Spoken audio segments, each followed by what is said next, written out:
Hello दोस्तों, स्वागत है हमारे चैनल पर। आप सभी दोस्तों को जय श्री राम, जय हनुमान। रामायण और रामचरितमानस हिंदू धर्म का पवित्र ग्रंथ है।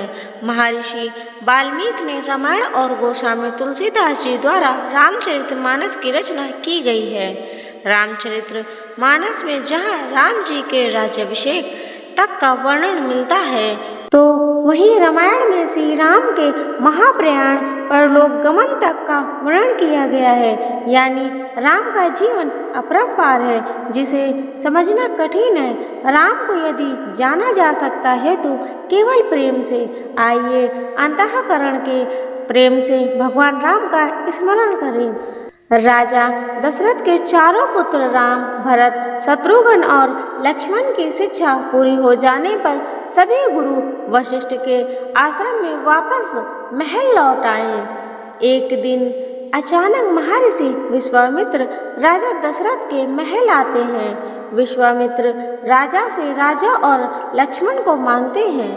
राजा दशरथ अपने प्राण और देह से प्यारे पुत्रों को विश्वामित्र को सौंपने से बड़ा कष्ट पाते हैं, लेकिन इसके बाद वो राम और लक्ष्मण को विश्वामित्र के साथ उनके आश्रम भेज देते हैं। महर्षि विश्वामित्र राम और लक्ष्मण को राजमहल से आश्रम ले आते हैं और इसके बाद उन्हें राक्षसी ताड़का के बारे में बताते हैं कि वह उनके यज्ञ में बाधा डालती है, इसीलिए उसका विनाश करना जरूरी है। सुकेतु नाम के यक्ष राजा थे, लेकिन उन्हें कोई संतान नहीं थी। इसके लिए उन्होंने ब्रह्मा जी की कठोर तपस्या की और उसकी तपस्या से प्रसन्न होकर ब्रह्मदेव ने दर्शन दिए। सुकेतु ने ब्रह्मा जी से अत्यंत बलवान संतान प्राप्ति का वरदान मांगा।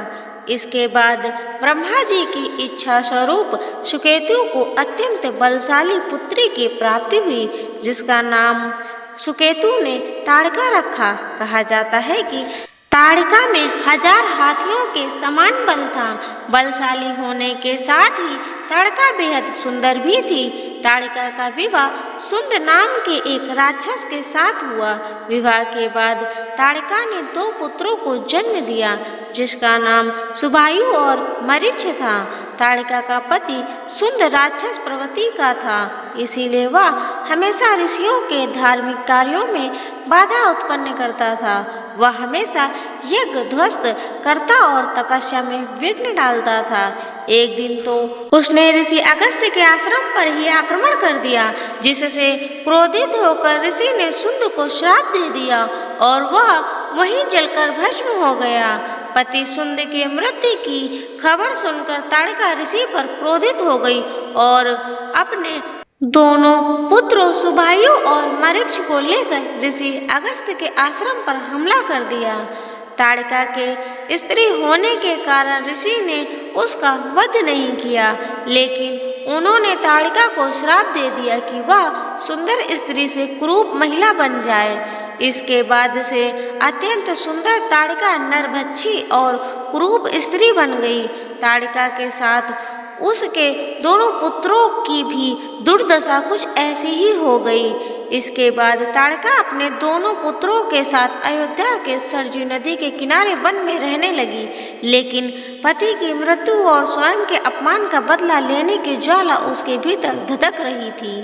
इसीलिए उसने वन में रहने वाले ऋषियों को सताना शुरू कर दिया।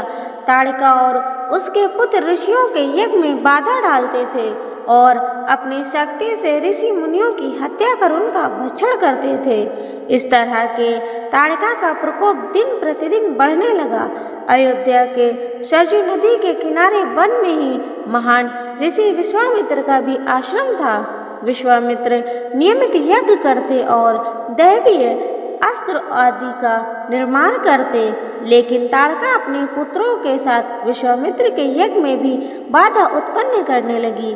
ऐसे में यज्ञ पूरा न होने से अस्त्रों का निर्माण काम भी पूरा नहीं हो पाता था। एक दिन जब विश्वामित्र महत्वपूर्ण यज्ञ कर रहे थे, तब ताड़का के पुत्रों ने यज्ञ को विध्वंस कर दिया। यज्ञ में लगातार बाधा उत्पन्न होने के कारण विश्वामित्र ताड़का और उसके पुत्रों से अत्यंत क्रोधित थे। उनके पास ताड़का और उनके पुत्रों का नाश करने के लिए उचित पराक्रम और अस्त्र शस्त्र भी थे, लेकिन अपनी प्रतिज्ञा के कारण वो ऐसा करने में असमर्थ थे। इसीलिए विश्वामित्र अयोध्या नरेश दशरथ के पास गए और उनसे सहायता मांगी। विश्वामित्र ने राजा दशरथ से राम और लक्ष्मण को मांगा।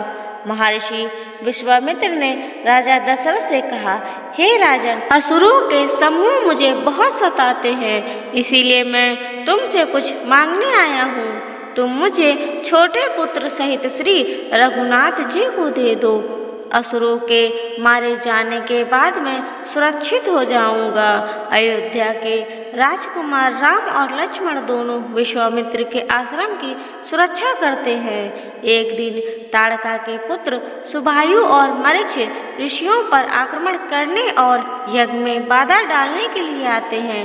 तभी राम और लक्ष्मण अपने धनुष बाण से उन पर आक्रमण करते हैं। श्री राम के धनुष बाणों से सुबायु की मृत्यु हो जाती है और मरीच घायल हो जाता है। पुत्रों की दुर्दशा देख ताड़का भी अत्यंत क्रोधित हो जाती है।